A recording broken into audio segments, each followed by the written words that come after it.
मिथिलांचल की पावन धरती मधुबनी पे आज देश के प्रधानमंत्री श्री नरेंद्र मोदी का आगमन हुआ। उन्होंने एक रैली को संबोधित किया। रैली के संबोधन में उन्होंने क्या कुछ कहा, चलिए पूरी तस्वीरें हम आपको स्क्रीन पे दिखा रहे हैं। पूरा एक एक करके सारी तस्वीर विस्तार पूर्वक आपको दिखाएंगे और सुनाएंगे भी।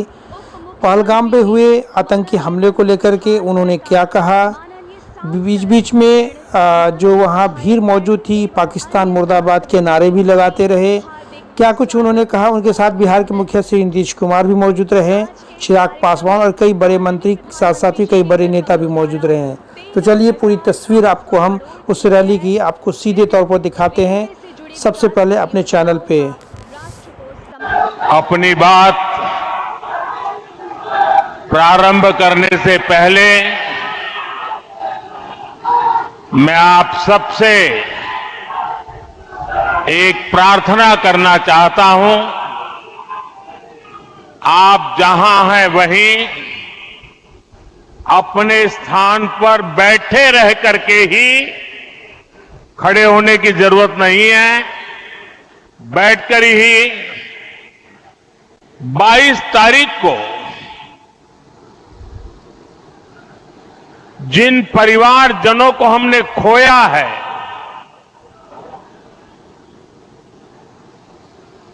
उनको श्रद्धांजलि देने के लिए कुछ पल हम अपने स्थान पर बैठ करके ही मौन रख करके अपने अपने आराध्य देव का स्मरण करते हुए उन सबको श्रद्धांजलि देंगे। उसके बाद मैं आज अपनी बात प्रारंभ करूंगा।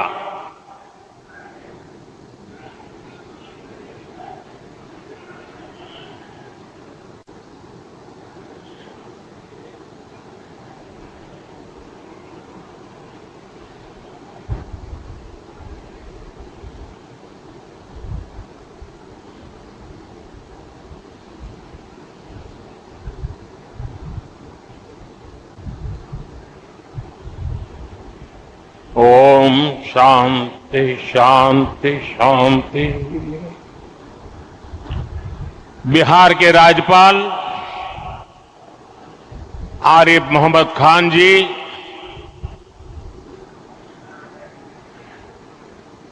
यहां के लोकप्रिय मुख्यमंत्री मेरे मित्र श्रीमान नीतीश कुमार जी, मंच पर उपस्थित अन्य सभी वरिष्ठ महानुभाव और बिहार के मेरे प्यारे भाई और बहनों, आज पंचायती राज दिवस के मौके पर पूरा देश मिथिला से जुड़ा है, बिहार से जुड़ा है। आज यहां देश के, बिहार के विकास से जुड़े हजारों करोड़ रुपए के प्रोजेक्ट का शिलान्यास और लोकार्पण हुआ है। बिजली, रेल, इंफ्रास्ट्रक्चर के इन विभिन्न कार्यों से बिहार में रोजगार के नए मौके बनेंगे। आज राष्ट्र कवि रामधारी सिंह दिनकर जी की पुण्यतिथि भी है। मैं उन्हें विनम्र श्रद्धांजलि अर्पित करता हूं। साथियों, बिहार वो धरती है जहां से पूज्य बापू ने सत्याग्रह के मंत्र का विस्तार किया था। पूज्य बापू का दृढ़ विश्वास था कि जब तक भारत के गांव मजबूत नहीं होंगे, तब तक भारत का तेज विकास नहीं हो पाएगा। देश में पंचायती राज की परिकल्पना के पीछे यही भावना है। बीते दशक में पंचायतों को सशक्त करने के लिए एक के बाद एक कदम उठाए गए। टेक्नोलॉजी के माध्यम से भी पंचायतों को मजबूत किया गया। बीते दशक में 2 लाख से ज्यादा ग्राम पंचायतों को इंटरनेट से जोड़ा गया है।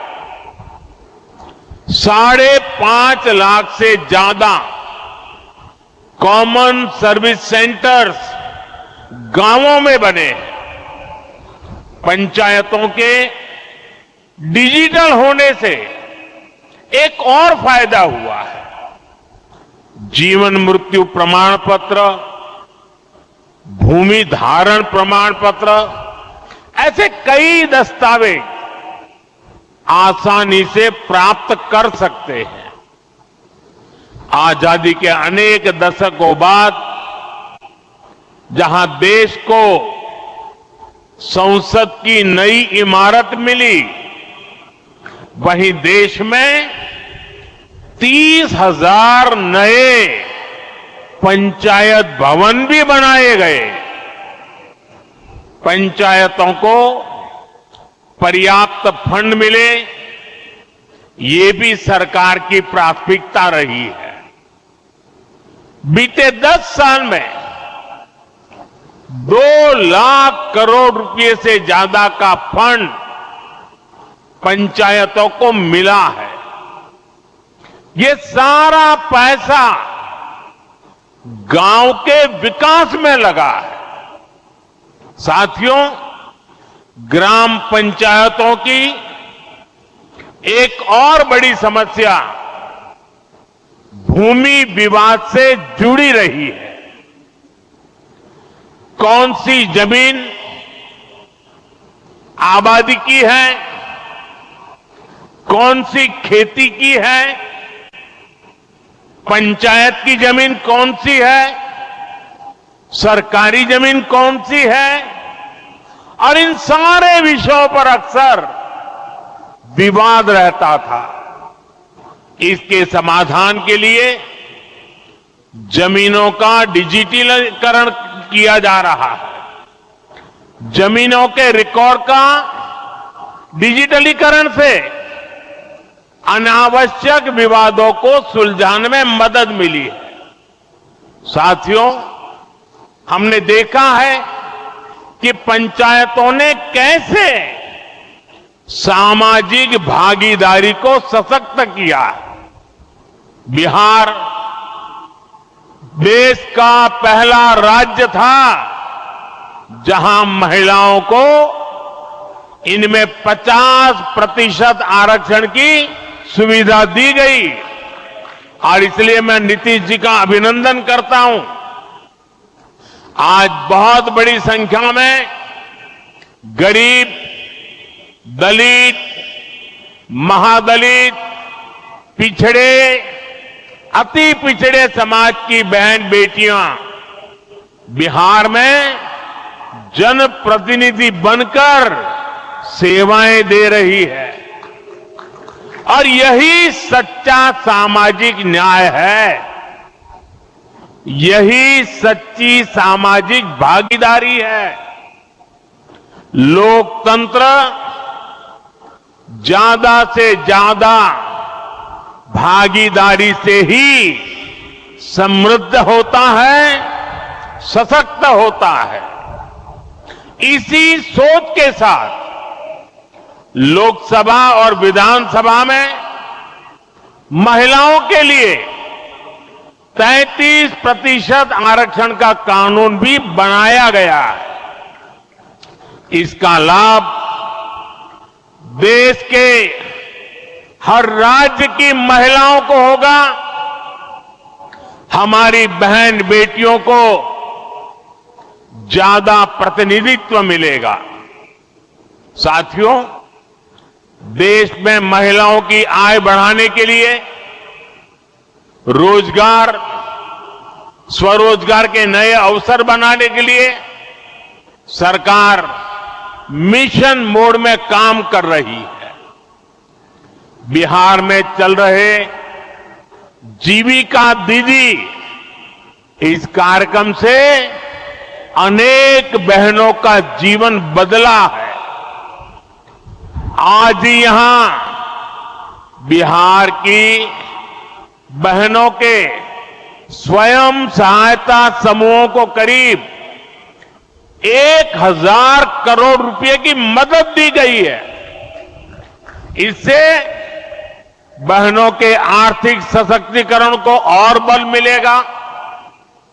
ये देश में 3 करोड़ लखपति दीदी बनाने के लक्ष्य की प्राप्ति में और सहयोगी बनेगा। साथियों, बीते दशक में ग्रामीण अर्थव्यवस्था को नई गति मिली है। गांवों में गरीबों के घर बने, सड़कें बनी,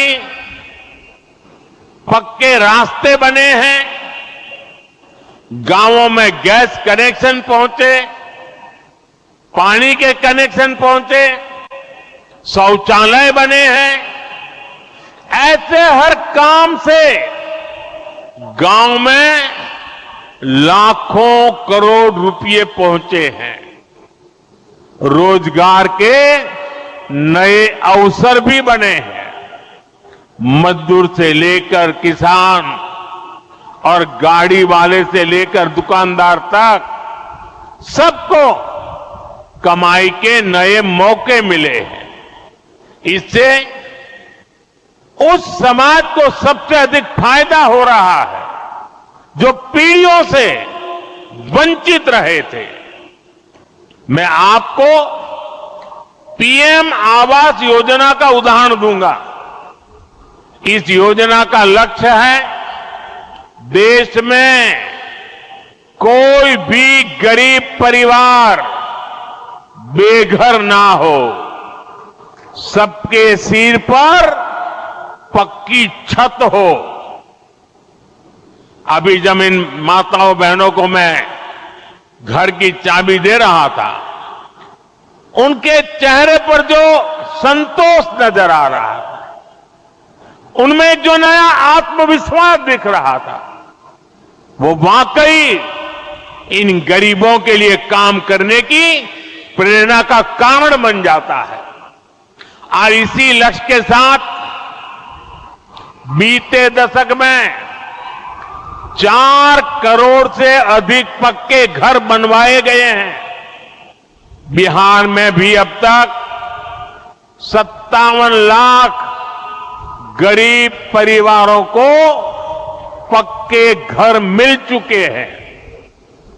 ये घर गरीब, दलित, पिछड़े, अति पिछड़े, पसमानदा परिवार, ऐसे समाज के वंचित परिवारों को मिले हैं। आने वाले सालों में 3 करोड़ और पक्के घर गरीबों को मिलने जा रहे हैं। आज ही बिहार के करीब 1.5 लाख परिवार अपने नए पक्के घर में गृह प्रवेश कर रहे हैं। देश भर के 15 लाख गरीब परिवारों को नए घरों के निर्माण के स्वीकृति पत्र भी दिए गए हैं। इसमें भी 3.5 लाख लाभार्थी ये हमारे बिहार के ही है। आज ही करीब 10 लाख गरीब परिवारों को उनके पक्के घर के लिए आर्थिक मदद भेजी गई है। इसमें बिहार के 80,000 ग्रामीण परिवार और 1 लाख शहरी परिवार शामिल है। साथियों, बीता दशक भारत के इंफ्रास्ट्रक्चर का दशक रहा है। ये आधुनिक इंफ्रास्ट्रक्चर विकसित भारत की बुनियाद को मजबूत कर रहा है। देश के 12 करोड़ से अधिक ग्रामीण परिवारों के घरों में पहली बार नल से जल पहुंचा है। 2.5 करोड़ से अधिक घरों में बिजली का कनेक्शन पहुंचा है।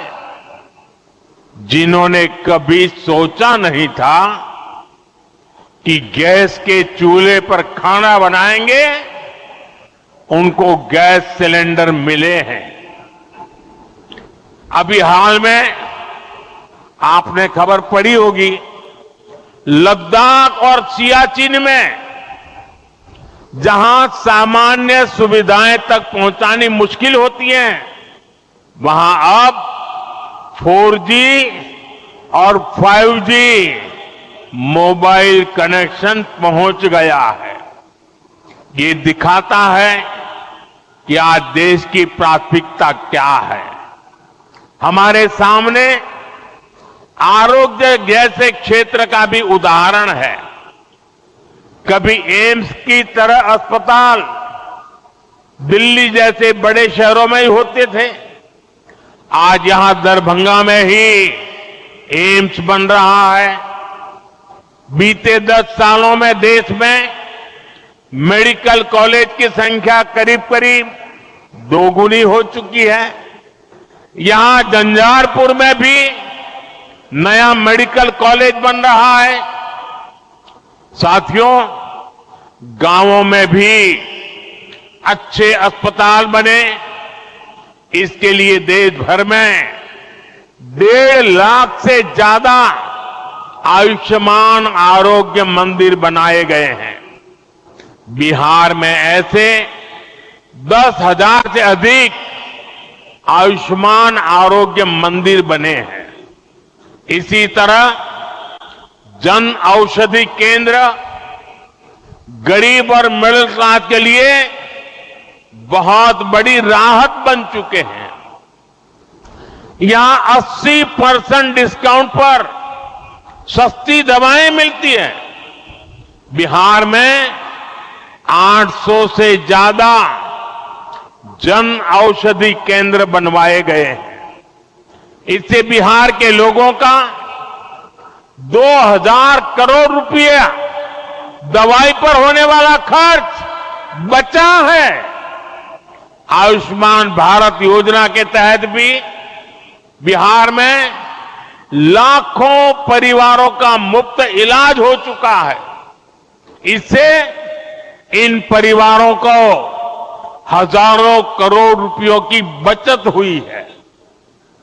साथियों, आज भारत रेल, रोड, एयरपोर्ट जैसे इंफ्रास्ट्रक्चर से भी बहुत तेज गति से जुड़ रहा है।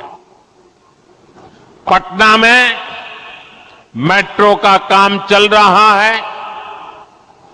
देश के 2 दर्जन से अधिक शहर मेट्रो सुविधा से जुड़े हैं। आज पटना से जयनगर के बीच नमो भारत रैपिड रेल की शुरुआत भी हुई है। इससे पटना से जयनगर के बीच का सफर बहुत कम समय में पूरा हो जाएगा। समस्तीपुर, दरभंगा, मधुबनी और बेगूसराय के लाखों लोगों को नमो भारत रैपिड रेल से मदद मिलेगी। साथियों, आज यहां अनेक नई रेलवे लाइनों का उद्घाटन और लोकार्पण हुआ है। सहरा से मुंबई तक आधुनिक अमृत भारत ट्रेन शुरू होने से हमारे श्रमिक परिवारों को बहुत सुविधा होगी। हमारी सरकार मधुबनी और झंझारपुर से ऐसे बिहार के दर्जनों रेलवे स्टेशनों को भी आधुनिक बना रही है। दरभंगा एयरपोर्ट से मिथिला की, बिहार की एयर कनेक्टिविटी बेहतर हुई है। पटना एयरपोर्ट का भी विस्तार किया जा रहा है। विकास के इन कार्यों से बिहार में रोजगार के नए अवसर बन रहे हैं। साथियों, हमारे किसान ग्रामीण अर्थव्यवस्था की रीढ़ है। ये रीढ़ जितनी मजबूत होगी, गांव उतने ही मजबूत होंगे, देश उतना ही सशक्त होगा। हम सब जानते हैं, मिथिला का कोशी का एक क्षेत्र बाढ़ से बहुत परेशान रहा है। सरकार बिहार में बाढ़ के प्रकोप को कम करने के लिए 11,000 करोड़ रुपए खर्च करने वाली है। इससे बागमती, धार, बूढ़ी गंडक, कोसी पर बांध बनेंगे। इससे नहरों का निर्माण होगा, नदी के पानी से सिंचाई की व्यवस्था होगी और हर किसान के खेत तक पानी पहुंचाने का इंतजाम भी होगा। यानी अब बाढ़ की परेशानी भी कम होगी, खेतों तक पर्याप्त पानी भी पहुंचेगा। साथियों, मखाना आज देश और दुनिया के लिए सुपर फूड है, लेकिन मिथिला की तो ये संस्कृति का हिस्सा है। इसी संस्कृति को हम यहां की समृद्धि का भी सूत्र बना रहे हैं। हमने मखाने को जीआई टैग दिया है, यानी मखाना इसी धरती का उत्पाद है। इस पर अब आधिकारिक मोहर लग गई है। मखाना रिसर्च सेंटर को भी नेशनल स्टेटस दिया गया है। बजट में जिस मखाना बोर्ड की घोषणा की गई है, वो बनने से मखाना किसानों का भाग्य बदलने वाला है।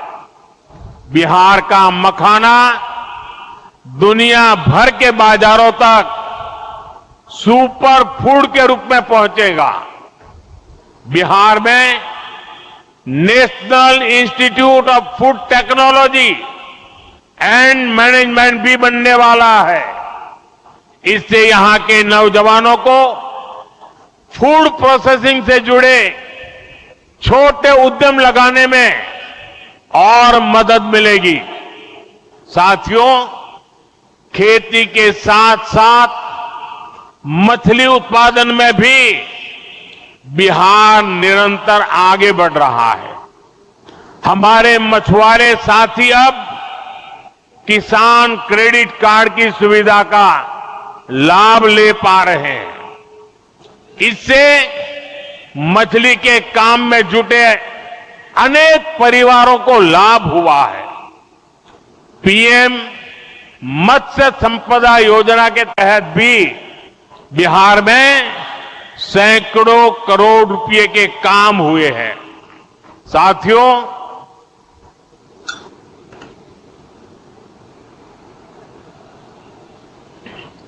साथियों 22 अप्रैल को जम्मू कश्मीर के पहलगाम में आतंकियों ने मासूम देशवासियों को जिस बेरहमी से मारा है, उससे पूरा देश व्यथित है। कोटि कोटि देशवासी दुखी हैं। सभी पीड़ित परिवारों के इस दुख में पूरा देश उनके साथ खड़ा है। जिन परिवारजनों का अभी इलाज चल रहा है, वे जल्द स्वस्थ हो इसके लिए भी सरकार हर प्रयास कर रही है। साथियों, इस आतंकी हमले में किसी ने अपना बेटा खोया, किसी ने अपना भाई खोया, किसी ने अपना जीवन साथी खोया है। उनमें से कोई बांग्ला बोलता था, कोई कन्नड़ा बोलता था, कोई मराठी था, कोई ओडिया था, कोई गुजराती था, कोई यहां बिहार का लाल था। आज उन सभी की मृत्यु पर करगिल से कन्याकुमारी तक हमारा दुख एक जैसा है, हमारा आक्रोश एक जैसा है। ये हमला सिर्फ निहत्थे पर्यटकों पर नहीं हुआ है, देश के दुश्मनों ने भारत की आत्मा पर हमला करने का दुस्साहस किया है। मैं बहुत स्पष्ट शब्दों में कहना चाहता हूं, जिन्होंने ये हमला किया है, उन आतंकियों को और इस हमले की साजिश रचने वालों को उनकी कल्पना से भी बड़ी सजा मिलेगी, सजा मिलकर के रहेगी।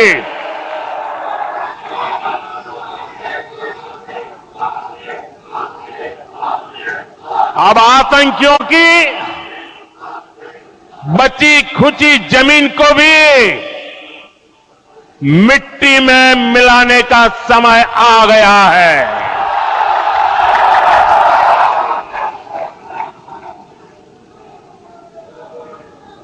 140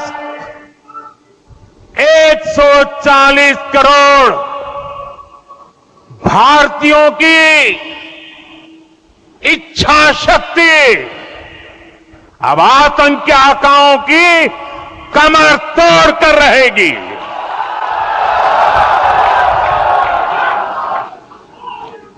friends, today from the soil of Bihar, I say to the whole world, India will identify, track and punish every terrorist and their backers. We will pursue them to the ends of the earth. India's spirit will never be broken by terrorism. Terrorism will not go unpunished. Every effort will be made to ensure that justice is done. The entire nation is firm in this resolve. Everyone who believes in humanity is with us. I thank the people of various countries and their leaders who have stood with us in these times. साथियों, शांति और सुरक्षा ये तेज विकास की सबसे जरूरी शर्त है।